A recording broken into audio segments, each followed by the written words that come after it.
ఎలా అయ్యాడు ఒక బికారి రాత్రికి రాత్రే 1200 కోట్లకు అధిపతి? సిటీలోని one of the top business man ఎందుకు వెంటాడుతున్నారు?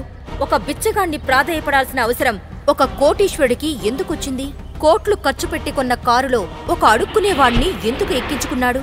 ఎందుకు సిటీలో టాప్ బిజినెస్ మ్యాన్ ఎంతో గారాబంగా పెంచుకున్నా తన అప్సరస్ లాంటి కూతుర్ని మురికివాడలో ఉండే పేదవాడికిచ్చి పెళ్లి చేశాడు?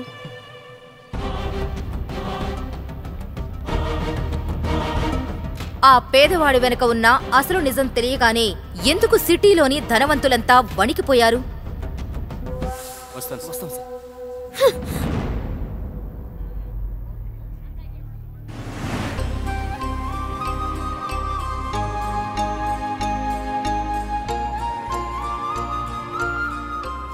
ఒక 3 మూరల మల్లెపూలు కట్టమ్మా.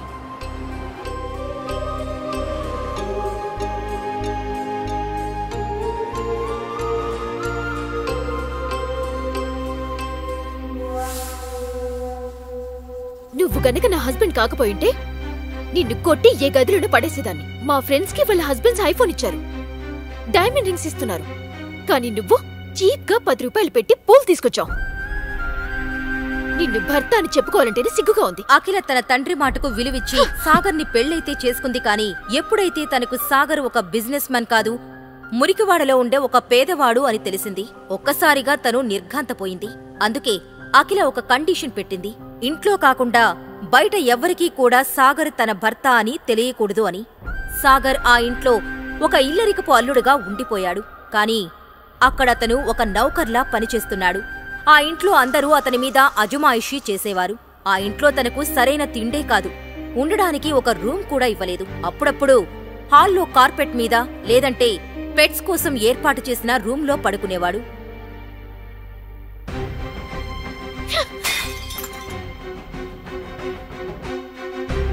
ఈ విరిగిపోయిన గాజు ముక్కంత వాల్యూ లేని ఈ బికారిగాడు ఒక పెద్ద బిజినెస్ మ్యాన్ అని అబద్ధం చెప్పి నా పెళ్లి చేశాం. ఎందుకు డాడ్? దానికి బదులు ఒక ఫారెన్ బ్రీడ్ కుక్కని కొనిచ్చినా సరిపోయేది.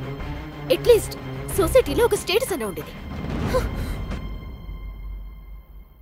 ఒక కుక్క కన్నా హీనంగా చూస్తుందని, ఆ కుక్కకిచ్చే వాల్యూ కూడా తనకు ఇవ్వట్లేదని, తను ఏం చేసినా చేదరించుకుంటుందని, అసలు తనంటేనే అసహ్యించుకుంటుందని తెలిసినా సాగర్ తన గతం గురించి ఒక్క మాట కూడా చెప్పకుండా ఎందుకు మౌనంగా భరిస్తున్నాడు? బ్రతిమిలాడు మరి అల్లుడిగా చేసుకున్న అఖిల తండ్రి సాగర్ని తన కూతురు పనివాడిలా చూస్తున్నా సైలెంట్ గా ఎందుకున్నాడు? కుక్క కన్నా హీనమైన ఈ ఇల్లరికపు అల్లుడిని ఎందుకు సాగర్ భరిస్తున్నాడు? అఖిల తన పెళ్లి ఫారిన్లో జరిగిందని తన ఫ్రెండ్స్తో చెప్పింది. తన హస్బెండ్ లండన్లో ఒక పెద్ద బిజినెస్ మ్యాన్ అని చెప్పి కవర్ చేసింది. అఖిల ఫ్రెండ్స్ ఎప్పుడైనా వాళ్ళ హస్బెండ్స్ ఇచ్చిన కాస్ట్లీ గిఫ్ట్స్ చూపించినప్పుడు తన మనసులోనే బాధపడేది. సర్లేవే, పెళ్లికి ఎలాగో పిలవలేదు, అట్లీస్ట్ మీ హస్బెండ్ అయినా చూపిస్తావా? లేకపోతే అబ్బా, అలా హడావిడిలో ఏదో అయిపోయింది యార్. తను చాలా బిజీ పర్సన్ అండ్ లండన్లో ఒక పెద్ద బిజినెస్ మ్యాన్. ఇండియాకు వచ్చి పెళ్లి చేసుకునే టైం లేదప్పుడు తనకి. అందుకే మా పెళ్లి లండన్లో వెరీ లిమిటెడ్ ఫ్యామిలీ మెంబర్స్ తో జరిగింది. సర్లేవే, ఇంకెన్నాళ్ళు దాచిపెడతావో దాచిపెట్టు నీ హీరోని. ఇదిగోవే మై హస్బెండ్ ఫస్ట్ మ్యారేజ్ డేకి ఇచ్చిన డైమండ్ నెక్లెస్. ఒకసారి వ్యాలంటైన్స్ డే రాబోతుందని సాగర్ ఎంతో ప్రేమగా అఖిల కోసం రెడ్ రోజెస్ తీసుకోవాలనుకున్నాడు. ఇదిగో అన్నా, మొన్న మల్లెపూలు తీసుకెళ్తేనే కోపడింది, మళ్ళీ రిస్క్ చేయటం అవసరమా? ఈ వ్యాలంటైన్స్ డేకి ఈ రేర్ రోజ్ ఫ్లవర్స్ ని సూపర్ బ్యూటిఫుల్ ఆర్చెస్ అండ్ ఈ very special red roses birds తో మిక్స్ చేసి వదినికి ఇస్తే నీ మీద ఫుల్ ఫిదా అయిపోతుందన్నా. ఈ పూలు ప్రతిసారి దొరకవన్నా, మరి నీ ఇష్టమన్నా. ఆ విషయం తెలిసిన అఖిల ఎంతో కోపంతో సాగర్ మీద మండిపడింది. జస్ట్ గో అవే, నిన్ను చూస్తేనే కంపరంగా ఉంది.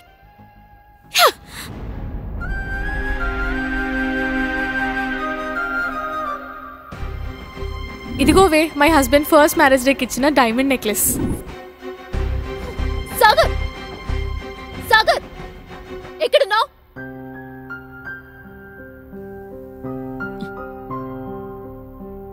ఇందాక నువ్వే వెళ్ళిపోమన్నావుగా అఖిల. వందంటాను నా మూడ్ స్వింగ్స్ ని బట్టి. నిన్ను పెళ్లి చేసుకున్నాక లైఫ్ లో పెద్దగా ఏ స్వింగ్స్ లేవు, కానీ నా దరిద్రానికి ఈ మూడ్ స్వింగ్స్ మాత్రం వచ్చాయి.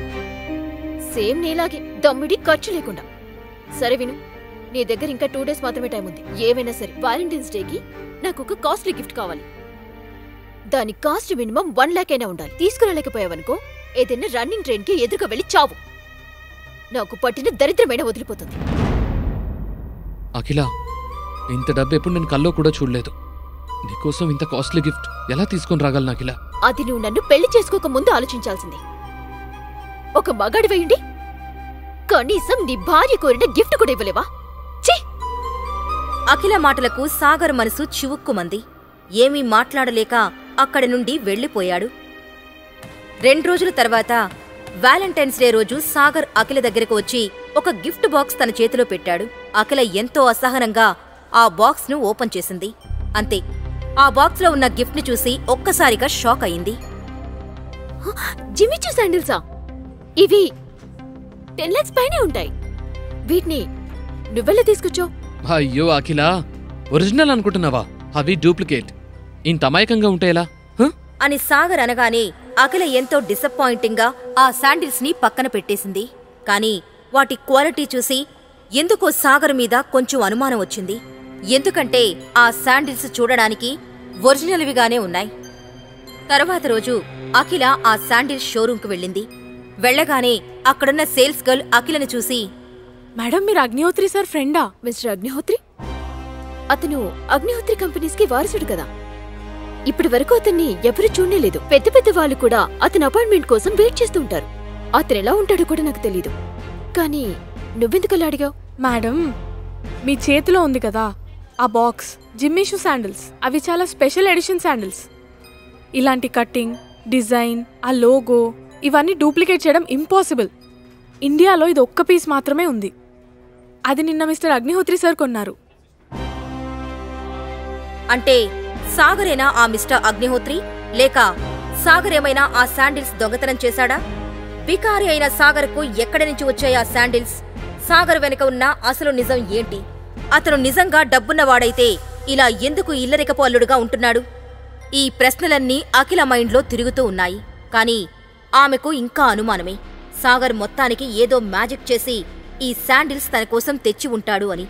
కొన్ని రోజులు అఖిల ఆ శాండిల్స్ గురించి మర్చిపోయింది.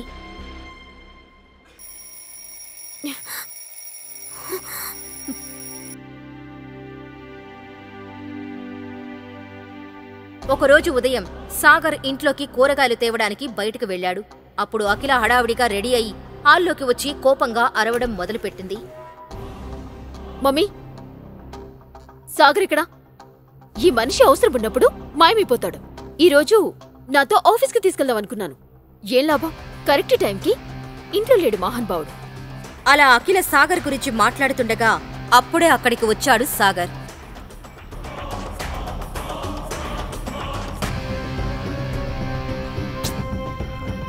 ఎక్కడికెళ్ళావు సాగర్?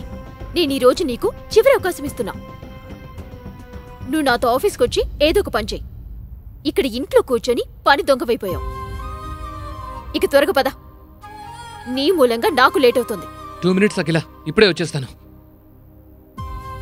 పెళ్ళైన 2 సంవత్సరాల్లో అఖిల నన్ను మొదటిసారి తనతో రమ్మంది. తనకు నా మీద ఎంత కోపం ఉన్నా లోపల మాత్రం ప్రేమే. ఈ ఛాన్స్ మిస్ చేసుకోవద్దు. అట్లీస్ట్ తను ఇంప్రెస్ అయ్యేలా వెళ్ళాలి.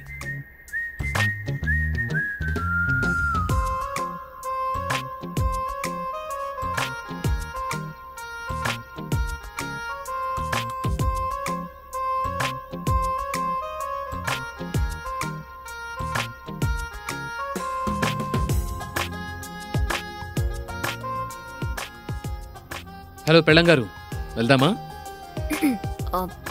నా రూమ్ లో ఫైల్స్ ఉన్నాయి, అవి తీసుకునిరా.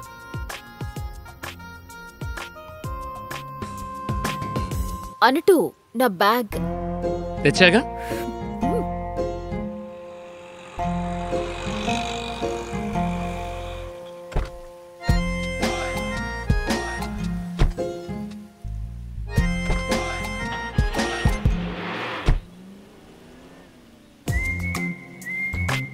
హలో మిస్టర్ ఆఫ్టర్ ఆల్ మొగుడు గారు, నేనేదో ఇవాళ నిన్ను చూశానని ఓ ఫీల్ అయిపోకు. రోజు సుత్తి బట్టలు వేసుకుని ఆ మాసిపోయిన జుట్టుతో మిస్టర్ నా పేరు బికారిలా ఉండేవాడివి. ఈ రోజు కొంచెం డిఫరెంట్ గా కనిపిస్తే చూశానంతే. నువ్వేదో పెద్ద ఆశలు పెట్టుకోకు. ఇవన్నీ తీసుకుని లోపలికి పద. అఖిల ఇంకా సాగర్ కొంచెం సేపటికి అఖిల వాళ్ళ ఆఫీస్కి వెళ్లారు.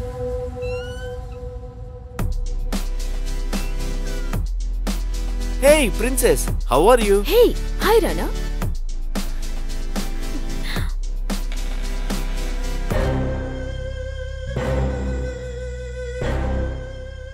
ఎప్పటి నుంచో కలుద్దాం అనుకుంటున్నాం.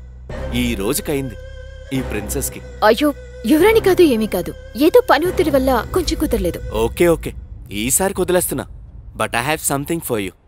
సర్ప్రైజ్. సర్ప్రైజ్. చూడక్లా, నీకోసం నేనేం తెచ్చాను. సభ్యసాచి లెహంగా. దీపికా పదుకొని తన మ్యారేజ్లో వేసుకుంది కదా, సేమ్ టు సేమ్ అదే. నువ్వు ఇది మన రమ్య పెళ్లికి వేసుకో, అద్దిరిపోతుంది. ఓ, ఇది నా కోసం తెచ్చావా రానా? This is so lovely. Thank you so much for your gift. ఈ మాత్రానికి థ్యాంక్స్ ఎందుకు అఖిల? నీ ముందు ఇవన్నీ చాలా చిన్నవి. నేను నా ఫ్రెండ్కి చెప్పి స్పెషల్గా తెప్పించా. మొత్తం 20 lakhs అయింది. Oh my God, 20 lakhs. Thank you so much again. ఇప్పుడు చూడు, పెళ్లిలో అందరూ ఇక నా గురించి మాట్లాడుకుంటారు. అఖిల సభ్యసాచి లెహంగా వేసుకుని సెలబ్రిటీలా ఉందని. కరెక్ట్గా చెప్పావు నువ్వు. నువ్వేమైనా సెలబ్రిటీ కన్నా తక్కువ ఉన్నావా? అఖిల, ఈ లెహంగా డూప్లికేట్, ఒరిజినల్ కానే కాదు. హే, ఏం మాట్లాడుతున్నావు నువ్వు? నిన్ను చూస్తుంటేనే తెలుస్తుంది నీకొక బ్రాండెడ్ షర్ట్ కొనుక్కునే స్తోమత కూడా లేదని. ఎప్పుడైనా సభ్యసాచి పేరు విన్నావా? ఈ లెహంగా డూప్లికేట్ అంటావా? You dirty bug. రాణా ఏదో చెప్పబోయేలోపు సాగర్ అతన్ని ఆపి ఇలా అన్నాడు. ఒరిజినల్లో సిల్క్ వాడతారు, దాని డిజైన్ డిఫరెంట్గా ఉంటుంది. ఇది వేరేలా ఉంది. దీని ఫ్యాబ్రిక్ కూడా చాలా చీప్గా ఉంది. ఈ డ్రెస్ లోగోలో ఫస్ట్ లెటర్ ఎస్ క్యాపిటల్ ఉంది, కానీ ఒరిజినల్లో స్మాల్ లెటర్ ఉంటుంది. ఇలాంటివి బయట మార్కెట్లో 5-6 వేలకి దొరుకుతాయి, తెలుసా నీకు? అప్పుడు సరిగ్గా దాన్ని చూసిన అఖిలకి అది నకిలీ అని తెలిసిపోయింది. అది చూసి రాణా సైలెంట్ అయిపోయాడు. దాన్ని కవర్ చేయడానికి ఇలా అన్నాడు. నా ఫ్రెండ్ ఏదో తేడా చేశాడు. నేను నీకోసం ఒరిజినల్ సవ్యసాచి లెహంగానే ఆర్డర్ ఇచ్చాను. అయినా నేను నీకెందుకు నకిలీ ఇస్తాను? సరే, నేను వెళ్తాను, నాకు కొంచెం పని ఉంది.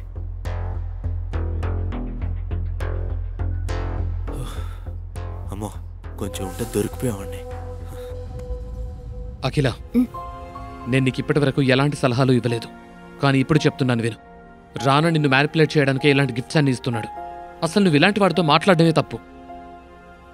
నేను నీకు మాటిస్తున్నాను, ఏదో ఒక రోజు అసలైన బ్రాండ్ నీకు గిఫ్ట్ తీసుకొని వస్తాను. దానికోసం కావాలంటే ఎంత కష్టమైనా భరిస్తాను. సాగర్ మనసులో ఉన్నదంతా అఖిల ముందుంచి తన సమాధానం కోసం కూడా ఎదురు చూడకుండా ఆ క్యాబిన్లో నుండి బయటకు విసవిసా వెళ్లిపోయాడు. పెళ్ళైన ఈ 2.5 ఏళ్లలో మొదటిసారిగా సాగర్ నా గురించి పట్టించుకున్నట్టు అనిపిస్తుంది. రానా లాంటి వాళ్ళ నుంచి కాపాడుతున్నట్టు ఒక మంచి security feeling. Madam, sign please. ఏంటిది? ఏం ఆలోచిస్తున్నాను? రానా నా బిజినెస్ పార్ట్నర్, పెద్ద కోటీశ్వరుడు, బిజినెస్ వరల్డ్లోని కింగ్, నా కంపెనీకి ఇన్వెస్టర్ కూడా. సాగర్ ప్రవర్తన మూలంగా రానా ఇన్వెస్ట్ చేయకపోతే ఏంటి పరిస్థితి? సాగర్ మూలంగా నేను ఇన్నేళ్లు నా కష్టాన్ని వృధా కానివ్వను. ఇప్పుడు కంపెనీ కోసం సాగర్ కన్నా రానా ముఖ్యం. సాగర్, ఏ సాగర్,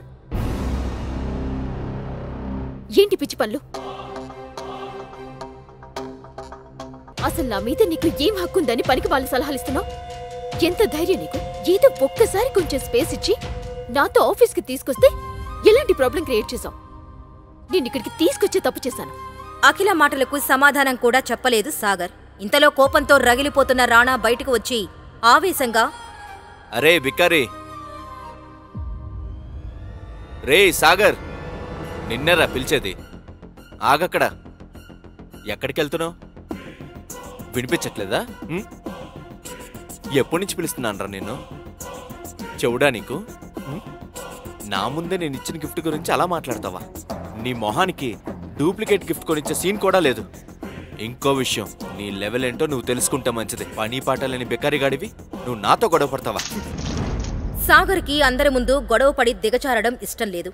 కానీ ఎవరైనా తన మౌనాన్ని అసమర్థతగా తీసుకుంటే మాత్రం సమాధానం చెప్పి తీరాలి కదా. అందుకే అప్పటి వరకు ఆపుకున్న కోపాన్ని మొత్తం ఒకేసారి బయటకు తీశాడు. రాణా ముఖం మీద వేలుని యాటిట్యూడ్తో పాయింట్అవుట్ చేసి చూపిస్తూ, మొదటిది, నీ ముందు నిలబడి చూసావా? తను నా భార్య. తనకు నువ్వెంత దూరంగా ఉంటే నీకంత మంచిది. రెండోది, నీలాంటి వాడి దగ్గర నుంచి ఇలాంటి గిఫ్ట్ తీసుకోవాల్సిన అవసరం అస్సలు లేదు నా భార్యకి. తనకి నేను తీసుకొచ్చిస్తాను. కాబట్టి ఇలాంటి వేషాలు వేయటం ఆపిక. మూడోది, ఒరిజినల్ ఇచ్చే స్తోమత లేనప్పుడు నోరు మూసుకొని ఉండాలి. అర్థమైందా రాజా? ఆఫీస్ నుండి బయటకు వచ్చిన సాగర్కు మనసు ఎంతో తేలికగా అనిపించింది. ఇంతలో ఉన్నట్టుండి సాగర్ మొబైల్ రింగ్ అయింది. సాగర్ ఫోన్ లిఫ్ట్ చేశాడు. నీ కాల్ కోసమే వెయిట్ చేస్తున్నాను. సార్, ఈరోజు ఒక స్పెషల్ పర్సన్తో మీకు మీటింగ్ అరేంజ్ చేశాను. అడ్రస్ మీకు వాట్సాప్ చేశాను సార్. మీరు ఒకసారి కలిస్తే బాగుంటుంది అనుకుంటున్నాను. ఇది 200 కోట్ల డీల్ సార్. మీరు ఆ డీల్ని ఫైనల్ చేసేదాకా మనం ఆ ప్రాజెక్ట్ని తీసుకోలేము సార్. నాకెవరిని కలవడానికి ఎటువంటి ఇబ్బంది లేదు. కానీ మీరు నా 2 కండిషన్స్ ఓకే చెప్తేనే. 1, నాకిప్పటికిప్పుడు సభ్యసాచి లెహంగా కావాలి. దాని కాస్ట్ మినిమం 1 కోటైనా ఉండాలి. రెండోది, మీకు ఇప్పుడు వాట్సాప్ చేస్తున్నాను, అది కూడా అంతే ముఖ్యమైంది. మర్చిపోకండి, ఈ 2 పనులు వెంటనే జరిగిపోవాలి.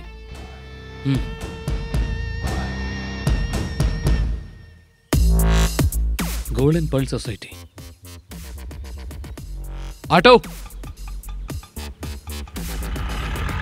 గోల్డెన్ పర్ల్ సొసైటీ సిటీలోనే కాదు, ఆ స్టేట్లోని లగ్జోరియస్ సొసైటీస్లో ఒకటి. కానీ సాగర్ ఎవరిని కలవడానికి వెళ్తున్నాడు? దాని గురించి తన దగ్గర ఎటువంటి ఇన్ఫర్మేషన్ లేదు. సాగర్ ఒక లోకల్ ఆటో ఎక్కి వాట్సాప్లో ఉన్న అడ్రస్కి వెళ్ళాడు.